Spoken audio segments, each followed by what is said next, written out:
मैत्री नाम की एक लड़की अपनी माँ के साथ रहती थी। मैत्री के पड़ोस में आकृति नाम की एक लड़की रहती थी। मैत्री और आकृति बहुत अच्छे दोस्त थे, लेकिन दोनों की आर्थिक स्थिति में जमीन आसमान का फर्क था। मैत्री बहुत गरीब थी, वहीं आकृति बहुत ही अमीर घराने से आती थी। मैत्री पढ़ाई में अच्छी थी, इसलिए टेस्ट देकर उसका आकृति के स्कूल में एडमिशन हो जाता है। एक दिन मैत्री की माँ को बुखार हो जाता है। अपनी माँ को देख मैत्री सोचती है, माँ को तो बहुत बुखार है, मैं इन्हें ऐसे छोड़कर स्कूल नहीं जा सकती हूँ। लेकिन मैं रिया की कॉपी लेकर आई हूँ, उसे देना भी जरूरी है। तभी आकृति मैत्री के घर आ जाती है। अरे, तू अभी तक स्कूल जाने के लिए तैयार नहीं हुई? नहीं आकृति, मैं आज स्कूल नहीं जा पाऊंगी। दरअसल मेरी माँ बीमार है। ठीक है, मैं रिया की कॉपी लेकर आई थी, मैं तो जा नहीं पाऊंगी, इसलिए तू उसे उसकी कॉपी दे दियो। आकृति मैत्री से कॉपी लेकर स्कूल चली जाती है। स्कूल में आकृति रिया के पास कॉपी लेकर जाती है। रिया, ये ले अपनी कॉपी। आज मैत्री नहीं आ पाई, इसलिए उसने तेरी कॉपी मुझे दे दी। तभी वहाँ पर उसके क्लास की कुछ घमंडी लड़कियाँ आती है और आकृति से कहती है, आकृति, तू इतनी अमीर है लेकिन फिर भी 2 टके की नौकरानी की बेटी तेरी दोस्त है। तू हर रोज नए और अच्छे कपड़े पहनती है, और वही नौकरानी की बेटी मैत्री का ड्रेसिंग सेंस इतना बुरा है। तुझे उसके साथ बाहर निकलने में अजीब नहीं लगता क्या? तुझे नहीं लगता कि तू उसके साथ बाहर जाती है तो लोग तेरे पर हंसते होंगे?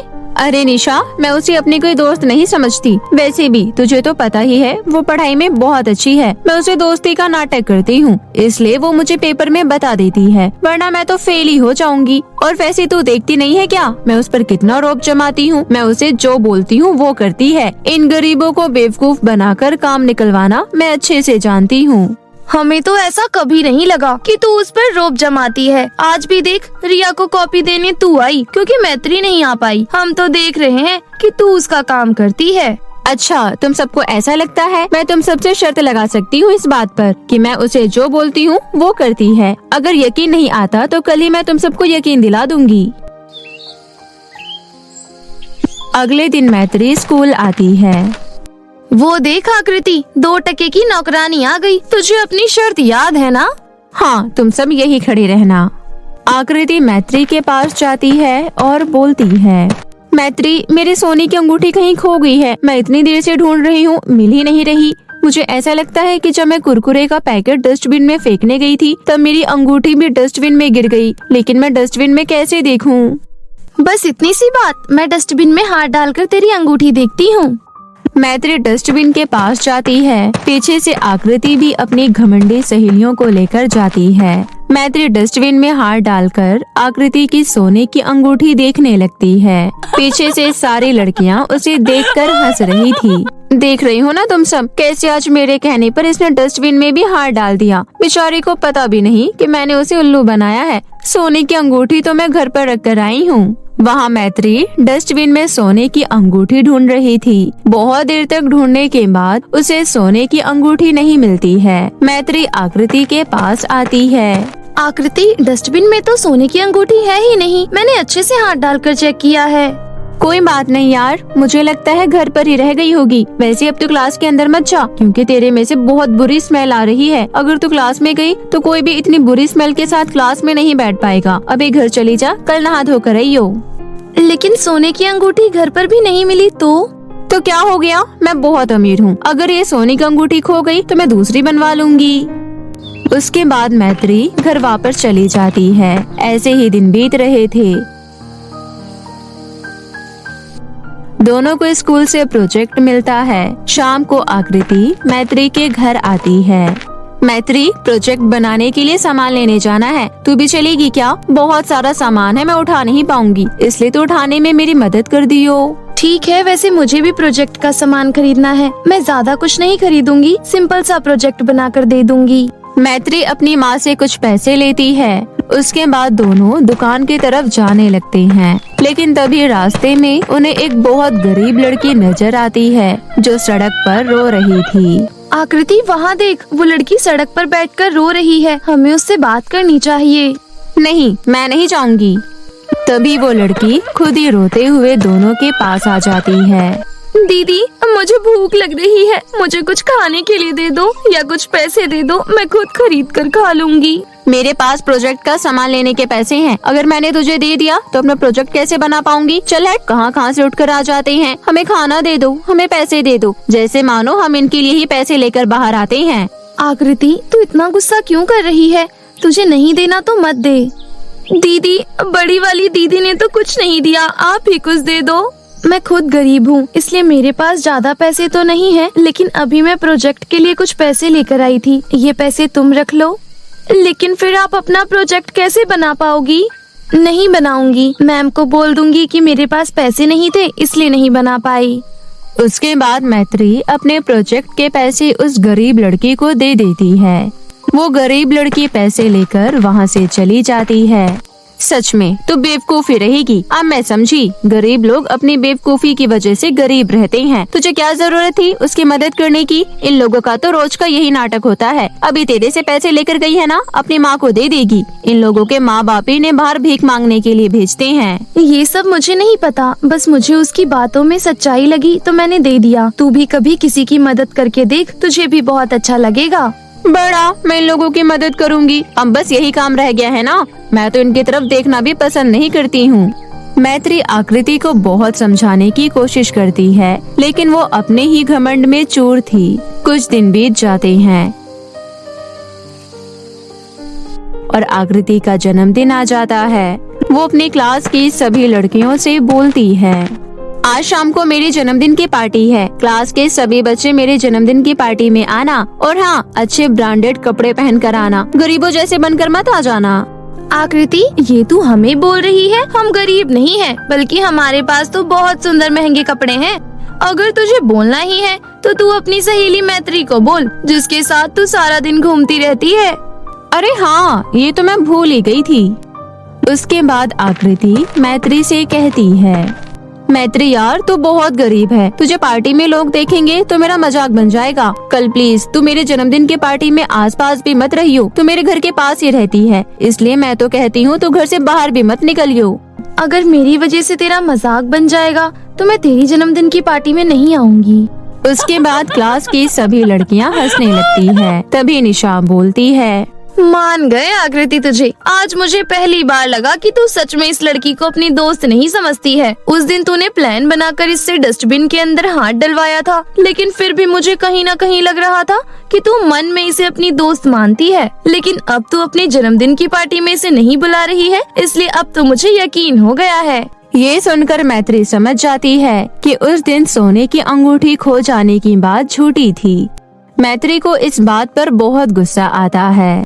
मुझे तो लगता था कि तू मेरी दोस्त है, लेकिन तूने तो मुझे नौकरानी बनाकर अपने साथ रखा था। उस दिन तूने मेरे से झूठ बोलकर डस्टबिन में हाथ डलवाया था। मुझे इस बात से कोई प्रॉब्लम नहीं है कि मैंने डस्टबिन में हाथ डाला, बल्कि मुझे इस बात का दुख है कि जिसे मैं इतना अच्छा दोस्त मानती थी उसने मेरे से झूठ बोला। उस दिन तुझे पता भी है, मैं हर वक्त तेरी सोने की अंगूठी के बारे में सोचती रही, और यहाँ तो इन लड़कियों के साथ बैठकर मेरा मजाक बना रही थी। अब मैं तेरे से कभी बात नहीं करूँगी। स्कूल की छुट्टी हो जाती है और सारे बच्चे अपने घर जाने लगते हैं। मैत्री बहुत दुखी थी, इसलिए रोते रोते वो एक जंगल की तरफ चली जाती है। आकृति को ही बस मैं अपनी दोस्त मानती थी, लेकिन आज मुझे उसकी असलियत पता चल गई। मैं उसे अपनी अच्छी दोस्त मानती थी, लेकिन वो तो मुझे नौकरानी समझती थी। कुछ देर तक ऐसे ही रोने के बाद मैत्री को प्यास लग जाती है। उसी जंगल में एक नदी था। मैत्री नदी के तरफ जाती है, लेकिन तभी वो देखती है कि नदी के किनारे 2 सोने और चांदी के लहंगे रखे हुए हैं। ये लहंगा कितना सुंदर है, लेकिन ये किसका हो सकता है? और कोई अपना इतना सुंदर लहंगा यहाँ कैसे छोड़कर जा सकता है? तभी जादुई सोने के लहंगे से आवाज आती है, हम दोनों जादुई सोने और चांदी के लहंगे हैं। ये सुनकर मैत्री हैरान रह जाती है। ये सुनकर हैरान हो गई ना। हमें पता है आज से पहले तुमने जादुई सोने और चांदी के लहंगे के बारे में नहीं सुना होगा। हाँ, हम तुम्हारे बारे में सब कुछ अच्छे से जानते हैं। हमें पता है तुम बहुत गरीब हो और लोग तुम्हारे गरीबी का बहुत मजाक बनाते हैं। अगर तुम सोने का लहंगा अपने साथ लेकर जाओगी तो तुम इस गाँव की सबसे अमीर लड़की बन जाओगी। यहाँ तक कि बड़े बड़े जमींदार और मुखिया भी तुम्हारे सामने फीके पड़ जाएंगे। मैत्री, अगर तुम चांदी के लहंगे को अपने साथ लेकर जाओगी तो तुम ये लहंगा पहनकर किसी बीमार व्यक्ति के ऊपर हाथ रखोगी तो वो तंदुरुस्त हो जाएगा। अब तुम बताओ तुम्हें क्या चाहिए। मैत्री कुछ वक्त सोचती है और बोलती है, मुझे लगता है कि मुझे चांदी का लहंगा लेना चाहिए, क्योंकि गांव में बहुत से ऐसे गरीब लोग हैं जो अपनी बीमारी का इलाज नहीं करवा पाते हैं और मौत के घाट उतर जाते हैं। इसलिए मैं अपने साथ चांदी के लहंगे को लेकर जाना चाहती हूँ। मैत्री की समझदारी देख सोने और चांदी के लहंगे बहुत खुश होते हैं। मैत्री, तुम हम दोनों को अपने साथ लेकर जा सकती हो। मैत्री बहुत खुश होती है। वो दोनों लहंगे को अपने साथ लेकर अपने घर जाती है। जैसे ही मैत्री सोने और चांदी का लहंगा लेकर अपने घर आती है, उसकी छोटी सी कुटिया एक बड़े से आलीशान घर में बदल जाती है। अरे वाह, जादुई लहंगा, तुम्हारे तो घर में आते ही चमत्कार दिखना शुरू हो गया। मैत्री जादुई सोने के लहंगे की मदद से एक बहुत बड़ा मॉल खोलती है। दोनों माँ बेटी साथ मिलकर अपना सारा काम संभालती है। साथ में मैत्री अपनी पढ़ाई भी जारी रखती है। वहीं दूसरी तरफ चांदी के लहंगे की मदद से वो गरीब लोगों की बीमारी को भी ठीक करती है। इसी तरह दिन बीत रहे थे। एक दिन आकृति बहुत बीमार पड़ गई थी। आकृति के मम्मी पापा बड़े से बड़े डॉक्टर के पास आकृति को लेकर गए, लेकिन कोई उसे ठीक नहीं कर पाया। आखिर में रोते हुए आकृति की माँ आकृति को मैत्री के पास लेकर आती है। मैत्री बेटी, गांव में तुमने बहुत से बीमार लोगों को ठीक किया है। अब मेरी बेटी को तुम्हारी जरूरत है। मैत्री आकृति की तरफ देखती है और सब कुछ भूलकर चांदी का लहंगा पहन लेती है और आकृति को ठीक कर देती है। ठीक होने के बाद आकृति अपने किए पर मैत्री से माफी मांगती है। मैत्री आकृति को माफ तो कर देती है, लेकिन फिर से कभी उसे अपनी दोस्त नहीं बनाती है। इस तरह मैत्री के जीवन में सब कुछ ठीक हो जाता है और वो एक हंसी खुशी जीवन व्यतीत करने लगती है। जादुई गोटेदार लहंगा। ये कहानी है एक प्यारी सी लड़की पारुल की, जो अपने माता पिता के साथ यमुना नदी किनारे बसे आगरा शहर में रहती थी। पारुल के पिता मनोहर एक प्राइवेट कंपनी में काम करते थे और माँ सुलेखा एक हाउसवाइफ थी। पारुल को पढ़ाई के साथ साथ डांस का बहुत शौक था। वो अक्सर स्कूल में डांस कंपटीशन में भाग लिया करती थी और प्रथम स्थान प्राप्त करती। पारुल के माता पिता उसकी इस उपलब्धि पर बहुत खुश होते। उनका जीवन हंसी खुशी बीत रहा था, पर एक दिन दिल का दौरा पड़ने से सुलेखा हमेशा के लिए दुनिया से अलविदा कह गई। माँ सुलेखा की मौत पर पारुल फूट फूट कर रोने लगी। ऐसे ही कुछ दिन बीत गए। पारुल माँ को याद कर अक्सर रोती रहती। बाबा, माँ कहाँ चली गई? मुझे उनकी बहुत याद आती है। बाबा, माँ को वापस लेकर आओ ना। अपनी मासूम बच्ची पारुल की बात का मनोहर के पास कोई जवाब नहीं था, लेकिन वो अपनी बेटी की हालत को देख बहुत परेशान हो गया। फिर एक दिन पड़ोस में रहने वाली विमला काकी ने मनोहर को समझाते हुए कहा, बेटा मनोहर, अपने आप को संभालो। अभी तुम्हारे ऊपर पारुल बिटिया की जिम्मेदारी है। तू मेरी बात मान तो दूसरी शादी कर ले। इससे पारुल बिटिया को माँ का प्यार मिल जाएगा, वरना माँ के बिना बच्ची बिल्कुल अकेली ही हो जाएगी। काफी सोच और विचार करने के बाद मनोहर ने रचना नाम की औरत से दूसरी शादी कर ली। रचना की पहले पति से अपनी एक बेटी भी थी। नाम था उसका वर्षा। वर्षा दिखने में बिल्कुल भी सुंदर नहीं थी। रचना और वर्षा दोनों पारुल को देख बहुत जलते थे। मनोहर के काम पर जाने के बाद रचना दिन भर कमरे में आराम करती और बेचारी पारुल से घर का सारा काम करवाती। रचना पारुल को बहुत परेशान किया करती थी, लेकिन जैसे ही मनोहर काम पर से घर लौटता, रचना उसके सामने एक अच्छी माँ होने का दिखावा करती। पारुल बेटी, कहाँ हो तुम? इधर आओ मेरे पास। देखो मैंने तुम्हारे लिए खीर बनाई है, आज मैं तुम्हें अपने हाथों से खीर खिलाऊंगी। ये देख मनोहर मन ही मन खुश होते हुए बोला, रचना कितनी अच्छी है, ये मेरी बेटी का कितने अच्छे से ख्याल रखती है। अब मुझे परेशान होने की जरूरत नहीं। रचना एक सगी माँ की तरह मेरी बेटी को प्यार करती है। इस तरह मनोहर बेफिक्र होकर अपने काम में व्यस्त हो गया। वहीं रचना का पारुल पर अत्याचार दिन पर दिन बढ़ता ही चला गया। इस बात से पारुल बहुत दुखी रहती।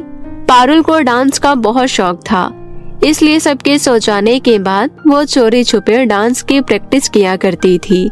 ऐसे ही धीरे धीरे वक्त बीता। पारुल और उसकी सौतेली बहन वर्षा अब बड़ी हो गई थी। वर्षा कॉलेज में पढ़ती थी। वहीं रचना ने पारुल का स्कूल जाना बीच में ही बंद करवाकर उसे घर के कामों में लगा दिया, इसलिए वो आज भी घर के कामों में ही व्यस्त थी। पारुल, अरे ओ महारानी, कहाँ मर गई? कितने देर से तुझे आवाज लगा रही हूँ, कहाँ थी तू अब तक? माँ, मैं आंगन की सफाई कर रही थी। तूने अभी तक वर्षा बिटिया को नाश्ता क्यों नहीं दिया? तुझे पता नहीं उसके कॉलेज जाने का टाइम हो रहा है? माँ, मैंने नाश्ता बना दिया है। बना दिया है तो गर्मा गर्म नाश्ता देती क्यों नहीं? जब देखो सारा दिन भर बस इधर उधर घूमती रहती है। अब मेरा मुंह क्या देख रही है? जा जाकर मेरी बिटिया को नाश्ता दे। 2 दिन से गंदे कपड़े पड़े हुए हैं, तूने अभी तक वो भी नहीं धोए, कामचोर कहेगी। ऐसा कहकर रचना अपने कमरे में चली गई। वहीं पारुल ने अपनी सौतेली बहन वर्षा को गर्मा गर्म नाश्ता दिया। नाश्ता करते हुए वर्षा बोली, हाँ, ये भी कोई नाश्ता है? छी, कितना बेस्वाद है। माँ, जल्दी इधर आओ। क्या हुआ मेरी बिटिया रानी? माँ, देखो ना, इस पारुल की बच्ची ने कितना बकवास नाश्ता बनाया है। मुझे 1000 रुपए दे दो, मैं कॉलेज की कैंटीन में कुछ खा लूंगी। सत्यानाश हो इस लड़की का, एक भी काम ढंग से नहीं करती। ये लो बेटी 1000 रुपए, तुम्हें कॉलेज जाने में देरी हो रही होगी ना, तुम जाओ, इसकी तो मैं अभी अच्छे से खबर लेती हूँ। वर्षा 1000 रुपए का नोट लेकर खुश होते हुए कॉलेज चली गई। वहीं रचना पारुल पर चिल्लाते हुए बोली, अरे ओ महारानी, कहाँ मर गई? जल्दी इधर आ, आज तेरी वजह से मेरा 1000 रुपए का नुकसान हो गया। कहाँ मर गई? आज तेरी खैर नहीं। पारुल बाथरूम में कपड़े धो रही थी। वो बाहर आते हुए बोली, क्या हुआ माँ? तभी रचना पारुल के गाल पर जोरदार तमाचा मारते हुए बोली, दिन भर मुफ्त का चढ़ती रहती है, लेकिन एक भी काम ढंग से नहीं करती। आज तेरी वजह से मेरी बेटी भूखी ही कॉलेज चली गई। पर माँ, मैंने तो नाश्ता वर्षा की पसंद का ही बनाया था। अगर उसे आज खाना अच्छा नहीं लगा तो इसमें मेरी क्या गलती? वैसे भी घर का सारा काम मैं अकेली ही करती हूँ। क्या कहा तूने? अपनी बकवास बंद कर। मुझसे ज्यादा जवान लड़ाने की जरूरत नहीं है, नहीं तो मार मार कर तेरी चमड़ी उधेड़ दूंगी, समझी? अब जा यहाँ से और जल्दी से घर का सारा काम निपटा। शाम को जब वर्षा कॉलेज से घर लौटी तो खुश होते हुए माँ रचना से बोली, अरे माँ, आपको पता है हमारे शहर में 1 हफ्ते बाद डांस कंपटीशन होने वाला है। अरे तो इसमें इतना खुश होने वाली क्या बात है? माँ, आप पूरी बात सुनोगी तो खुशी से नाचने लगोगी। आपको पता है, शहर के जाने माने बिजनेसमैन मुकेश ओबरॉय का हैंडसम बेटा राहुल ओबरॉय डांस कंपटीशन में चीफ गेस्ट बनकर आ रहे हैं। जो डांस कंपटीशन को जीतेगा उसे पूरे 50,000 रुपए का इनाम दिया जाएगा। इतना ही नहीं, विजेता को राहुल ओबरॉय के साथ डिनर करने का मौका भी मिलेगा। अरे वाह, ये तो तूने मुझे बहुत अच्छी खबर सुनाई। बिटिया, ये कंपटीशन तो तू ही जीतेगी। चल बेटी, मैं तुझे ब्यूटी पार्लर लेकर चलती हूँ। अभी से तू अपना फेशियल करवाना शुरू करवा ले। 1 हफ्ते बाद तेरा चेहरा ग्लो करने लगेगा। फिर देखना, बिजनेसमैन का बेटा तुझे देखते ही तुझ पर लट्टू हो जाएगा। दोनों माँ बेटी मन ही मन बहुत खुश हो रही थी।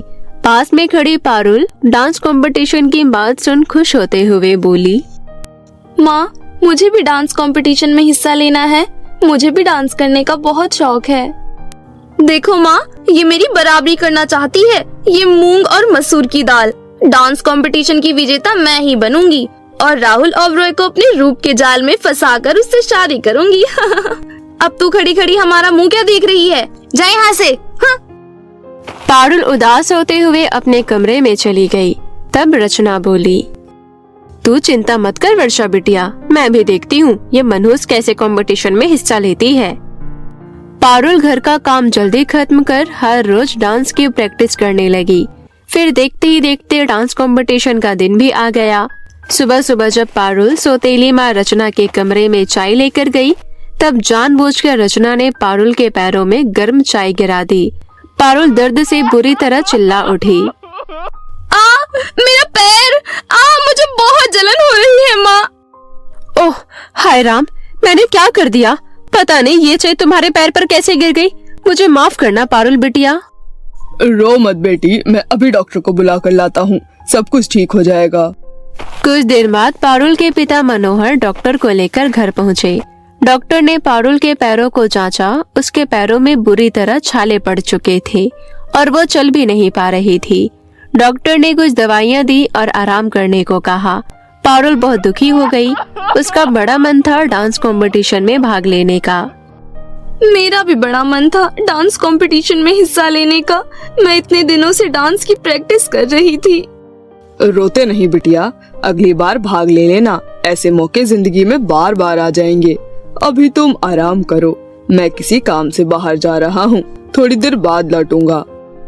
कुछ देर बाद पारुल को घर में अकेला छोड़ रचना अपनी बेटी वर्षा को अपने साथ लेकर डांस प्रतियोगिता में हिस्सा लेने जा पहुंची। पारुल अकेले कमरे में दर्द से कराहती हुई अपने स्वर्गवासी माँ को याद कर रोने लगी। माँ, अगर तुम यहाँ होती तो मेरे साथ ऐसा कुछ नहीं होता। जब तुम थी तो मैं हर डांस कंपटीशन में हिस्सा लेती थी और मुझे तुम कितने प्यार से तैयार करती थी। तुम मुझे छोड़कर क्यों चली गई माँ? क्यों चली गई? वापस लौट आओ ना माँ। ये कहते हुए पारुल रोने लगी। तभी कमरे में एक तेज रोशनी फैल गई और उसे अपने स्वर्गवासी माँ की आत्मा दिखाई देने लगी। मेरी बच्ची, तुम चिंता क्यों करती हो? मैं हूँ ना, तुम डांस कंपटीशन में जरूर भाग लोगी। पर कैसे माँ? ये देखो माँ, मेरे पैर कितना जल गया है। सब कुछ ठीक हो जाएगा, हिम्मत रखो बेटी। ये कहते हुए पारुल की स्वर्गवासी माँ के हाथों में एक चमचमाता हुआ गोटेदार लहंगा प्रकट हो गया। ये लो बेटी, इस लहंगे को जल्दी से पहन लो, ये लहंगा जादुई है।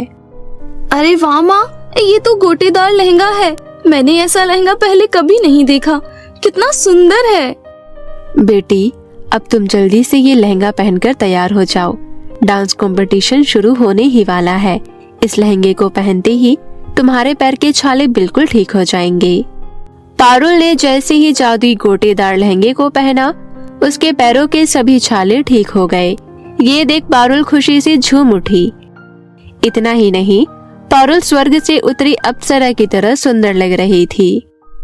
बिटिया, तुम इस जादुई गोटेदार लहंगे में बहुत प्यारी लग रही हो। भगवान तुम्हें सभी मुसीबत से बचाए और सदा तुम्हें खुश रखे। इतना कहकर पारुल की माँ सुलेखा की आत्मा गायब हो गई। उसके बाद पारुल जादुई लहंगे के जादू से डांस कंपटीशन में हिस्सा लेने पलक झपकते ही जा पहुंची। डांस कंपटीशन शुरू हो चुका था। जैसे ही पारुल डांस करने स्टेज पर पहुंची, सभी लोग उसकी सुंदरता की खूब तारीफ करने लगे और जब पारुल ने डांस करना शुरू किया, सभी उसका सुंदर डांस देख हैरान रह गए। यहाँ तक कि जज बनकर आए बिजनेसमैन का बेटा विवेक ओबरॉय भी पारुल की सुंदरता और डांस देखकर उस पर मोहित हो गया और उसे अपना दिल दे बैठा। वहीं रचना और उसकी बेटी वर्षा पारुल को वहाँ देख जल भुन गई। इतनी सुंदर लड़की आखिर है कौन? ये तो दिखने में पारुल जैसी लग रही है। माँ, जरा ध्यान से देखो, ये पारुल ही है। क्या? पर इस करमचली का पैर कैसे ठीक हो गया और इसके पास इतना सुंदर गोटेदार लहंगा आया कहाँ से? अब मेरा क्या होगा माँ? सब लोग तो उसका डांस देखकर तालियां बजा रहे हैं। विवेक ओबरॉय भी बस उसी को देखे जा रहा है। दोनों माँ बेटी आपस में बातें कर ही रही थी। तभी डांस खत्म होते ही विवेक ओबरॉय ने स्टेज पर जाकर पारुल को डांस प्रतियोगिता का विजेता घोषित किया। ये देख दोनों माँ बेटी मुंह बनाते हुए घर वापस लौट आई। फिर अगली सुबह विवेक ओबरॉय अपने पिता मुकेश ओबरॉय के साथ एक बड़ी सी गाड़ी में बैठकर पारुल के घर गए। पारुल के घर गए और पारुल के पिता मनोहर से मुकेश ओबरॉय ने अपने बेटे विवेक ओबरॉय के लिए उनकी बेटी पारुल का हाथ मांगा। इतने बड़े घर का रिश्ता खुद घर चलकर आता देख मनोहर फूला ना समाया और रिश्ते के लिए खुशी खुशी हाँ कर दी। और कुछ दिनों बाद पारुल और विवेक की शादी बड़े ही धूमधाम से हो गई। वहीं दूसरी ओर पारुल की सौतेली माँ रचना और सौतेली बहन वर्षा दोनों हाथ मलती रह गई।